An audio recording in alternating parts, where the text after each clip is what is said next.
ګوره نبی علیه الصلاة والسلام فرمایي کو چېرته یو انسان دا غواړي چې الله تبارک وتعالی دې د په رزق کې برکت واچوي، الله دې د حلال فریوانه روزي ورکړي، دا خواهش دی او دا غواړي.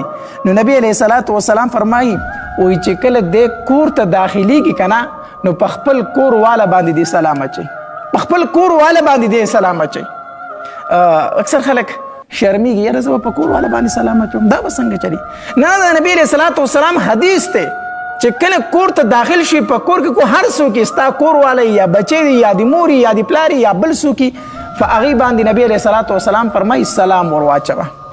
او بیا نبی علیه الصلاة والسلام فرمایي که په کور کې هیڅوک نه وي، خوشی کور دی ور داخل شوي، نو نبی علیه الصلاة والسلام فرمایي په ما باندې درود ووایه. که کور کوی څوک په هغې باندې سلام اچوه او که څوک نه وي نو په ما باندې څه وایه؟ درود ووایه. ته ګوره الله تبارک وتعالی ستا په رزق کې څومره برکت اچوي. یو دا عمل کوه. دویم نبی علیه الصلاة والسلام فرمایي وایي کله چې ډوډۍ خوري که نه، ډوډۍ خوري د هغې نه مخکې هم وضو کوه او د هغې نه بعد کې هم وضو کوه، اودس کوه. د ابن ماجه حدیث مبارک دی. د وضو نه مراد دلته دا دی چې کله ډوډۍ خوري که نه نو د هغې نه مخکې لاس انځه مخکې او خوله کنګاله وه، او کله چې د ډوډۍ وخوړله د هغې نه وروسته هم لاس وینځه او خوله کنګال که.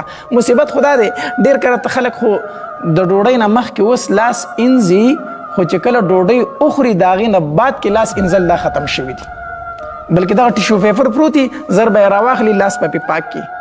لکه په ټیشو پیپر دې لاس پاک کړو ټیک د پاک پې که خو سنت طریقه خو مه پرېږده که نه، لاړ شه د هغې نه وروستو لاس وینځه او خوله کنګال که.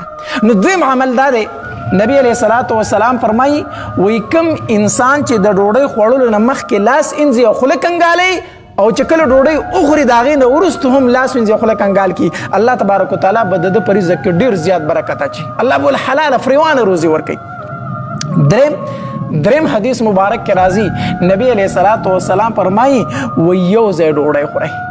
کم خلک چې یو ځای په جمع باندې ډوډۍ خوري الله تبارک وتعالی به د دې انسان په رزق کې برکت واچي، ځکه الله تبارک وتعالی په جمع کې برکت ایښی دی.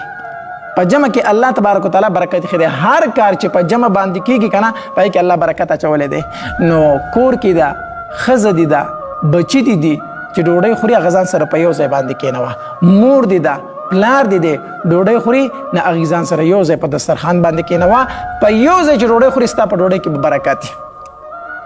څلورم نبی علیه الصلاة والسلام فرمایي حدیث مبارک دی وایي په دسترخوان باندې چې کومې ټوکړي ورتاوي شي او پاتې شي دا ټوکړي چې څوک رالي او خوري که نه الله تبارک وتعالی به د ده په روزۍ کې برکت اچوي، الله به د ده په رزق کې برکت اچوي.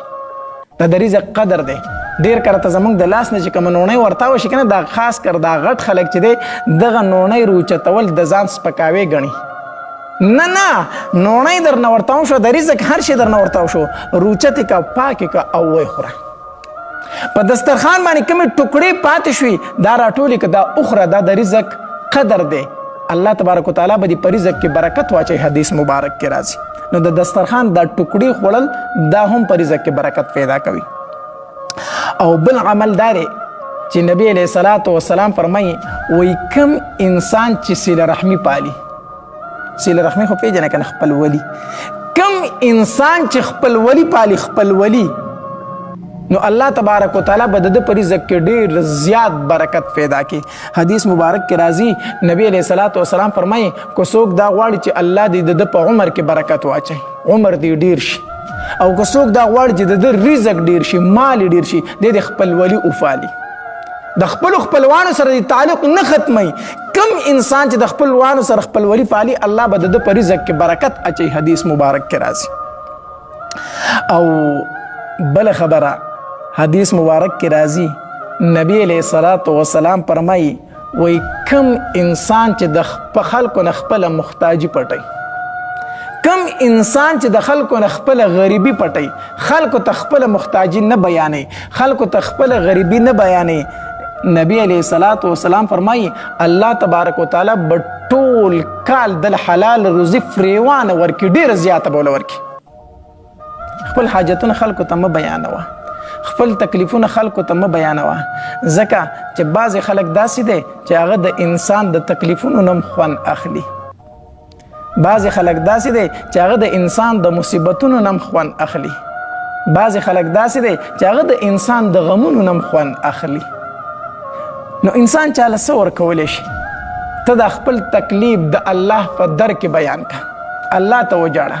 نو حدیث مبارک کې راځي کم انسان چې د خلکو نه خپل غریبي پټوي، خپل محتاجي پټوي، الله تبارک وتعالی به تمام کال دله حلال روزي فریوان او زیاته ورکړي. بل عمل هم کوه او هغه څه شی دی؟ حدیث مبارک کې راځي د مشکات شریف حدیث مبارک ته څوک چې هر شپه سورې واقع وایي که نه، الله تبارک وتعالی به د په رزق کې چرته دته کمی رانولي. الله تبارک وتعالی به د روزي چرته هم کمه نه کړي. الله تبارک وتعالی به دله حلاله فریوانه روزي ورکړي، ډېره روزي به ورله ورکړي. نو پکار دا ده چې موږ په خپلو کورونو کې د سورې واقع تلاوت کوو، سورې واقع تلاوت کوو، سورې واقع نه فریدو. بل عمل ابن ماجه حدیث مبارک ته نبی علیہ الصلوۃ والسلام فرمایي وای چا چې په ځان باندې استغفار لازم کو، چا چې په ځان باندې استغفار لازم کو، الله تبارک وتعالی به ورله په تمامو مشکلاتو کې لار وباسي، په تمامو مشکلاتو کې به الله څه وباسي؟ لار وباسي. او نبی علیہ الصلوۃ والسلام فرمایي الله تبارک وتعالی به ورله رزق د داسې طرف نه ورکړي چې د په وهم او ګمان کې به هم نه وي. تا چې په ځان باندې استغفار لازم کو، کم از کم د ورځې 100 پیرې استغفار ویل پکار دي. استغفر الله استغفر الله استغفر الله. ګوره چې الله دې تمام مشکلات څنګه ختموي، ګوره چې الله دې رزق د کم طرف نه بندوبست کوي، ته بیا صرف تماشا کوه. او بل عمل هغه دا دی چې حدیث مبارک کې راځي نبی علیہ الصلوۃ والسلام فرمایي کو څوک دا غواړي چې زه د دشمن نه نجات ومومم، څوک دا غواړي زه د دشمن نه خلاص شمه، او څوک دا غواړي چې زما په رزق کې الله پراخي پیدا کړي، مال حلال رزق فریوانه راکړي. نو نبی علیہ الصلوۃ والسلام فرمایي شپه ورځ دعاګانې غواړه، شپه ورځ څه غواړه؟ دعاګانې غواړه. ځکه چې دعا چې ده که نه، دعا دا د عبادتونو مغز دی، مغز. او دعا چې ده یو داسې اسلحه ده چې دا ډېره طاقتوره اسلحه ده. نو نبی علیہ الصلوۃ والسلام فرمایي د خپل رب په دربار کې شپه ورځ دعاګانې غواړه، الله به دې د تمام مشکلاتو نه د خلاصي بندوبست وکړي. نو بل د الله تبارک وتعالی نه هر ټایم دعاګانې غوښتل پکار دي. نو د خلکو په در کې د محتاجۍ جړل، د خلکو په در کې خپل فقیری بیانول د دې اس پیدا نشته دی. خپل فقیری، خپل غریبي، خپل محتاجي هغه رب ته بیان کړه چې هغه د چا محتاج نه دی، هغه د چا محتاج نه دی. نو به هر حال د دې اعمالو کې زمون اخروی فائدې هم دي، دنیوي فائدې هم دي چې مونږ کله دا اعمال خپل کو، ته ګوره چې پتا باندې دی بیا مالي مشکلات راشي، ته ګوره چې ته بیا چاته دا فریاد وکړي چې یاره زما سره پیسې نشته دی، زما په کور کې تنګسیا ده، مصیبت خدا لري چې مونږ د نبی علیه الصلوۃ والسلام په احادیثو باندې عمل